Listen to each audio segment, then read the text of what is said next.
네, 안녕하십니까. 삼성미래여성병원TV 김광현입니다. 오늘은 그 전치태반에 대해서 말씀드려 볼게요. 전치태반이란 건 태반의 위치가 정상적인 위치에 있지 않고 아래쪽을 막고 있는 걸 말합니다. 이 아래쪽을 막으면 당연히 출산이 불가능하겠죠. 제방절개 외에는.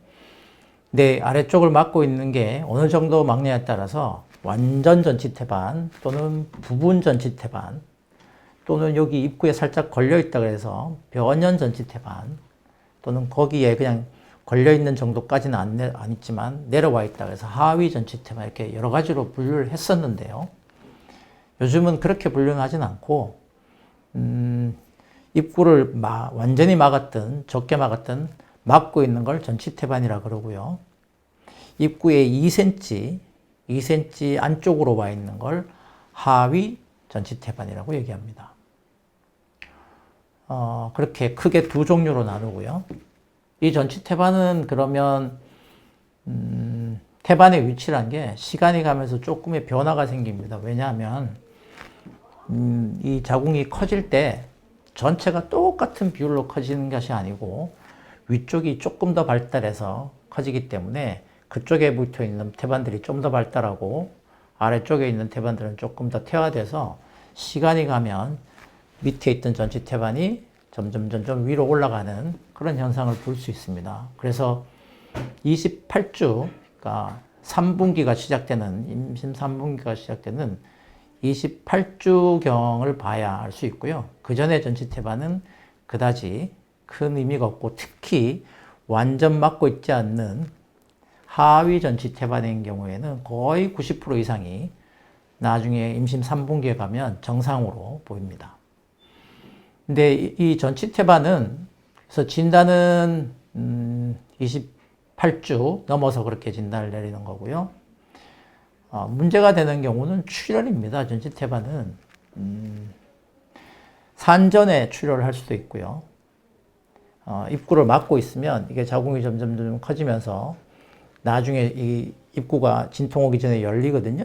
그럼 열리면 막고 있는 전치태반이 이 호구에 뜨는 상태가 생기기 때문에 보통 출혈이 생깁니다. 이게 언제 잘 생기냐 하면 26주에서 30주 사이에 잘 생깁니다. 일반적으로 처음에는 그렇게 출혈량이 많지는 않은데 가끔은 아주 대량으로 출혈하는 수도 있습니다. 그래서 이런 경우에는 특히 주의하실 게 전치태반에 있는 경우는 외부 충격, 그러니까 성관계나 이런 건 절대로 금하셔야 되고요. 보통 26주에서 30주 사이에 전치태반은 특징적으로 통증이 없는 출혈이 일어나요. 그러니까 진통이 없이 그냥 배는 아프지 않은데 피가 비치는 경우에 우리가 전치태반이 아닌지를 확인을 꼭 해봐야 되고요. 전치태반인 경우에는 대량으로 출혈하면 출혈을 멈추기 위해서 출산을 해야 되는 경우가 생겨요. 그 기준은 보통 36주가 넘으면 무조건 출산하는 거고요. 그 다음에 피가 너무 많이 나면 대량 출혈이 생기면 당연히 출산을 해야 되겠죠.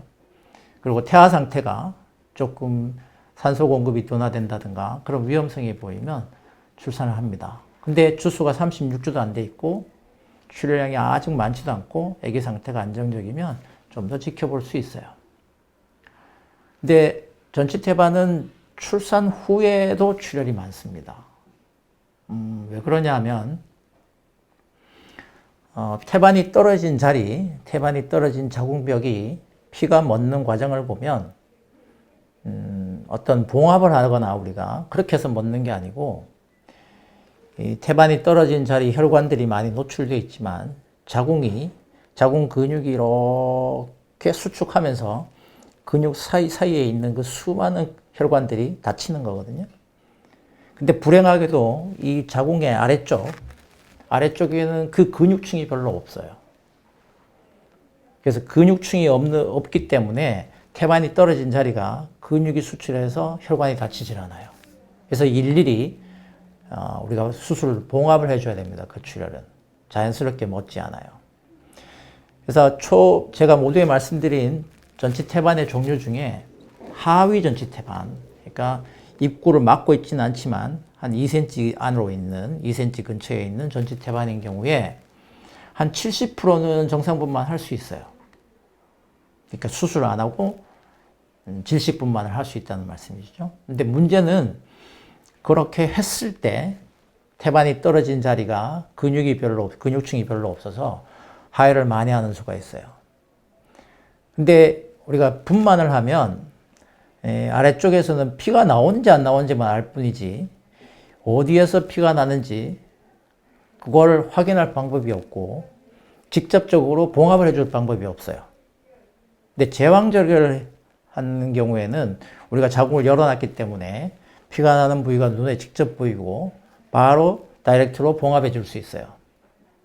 그래서 저 같은 경우도 하위 전치 태반을 벗어나서 한 2cm 이상 넘어가서 한 3cm, 4cm 정도 떨어져 있는 그런 경우에는 정상분만을 시도합니다. 근데 2cm 안쪽에 있는 하위 태반은 사한 후에 출혈로 인해서 응급으로 다시 개복해서 수술해야 되는 그런 문제가 생길 수 있어요. 그래서 하위 전치 태반은 수술을 제왕절개하는 걸 원칙으로 삼고 있습니다. 물론 하위 전치 태반이 70%는 분만에 성공하고 별 문제가 없지만 나머지 30%는 아주 위험한 상황에 직면할 수 있기 때문이죠.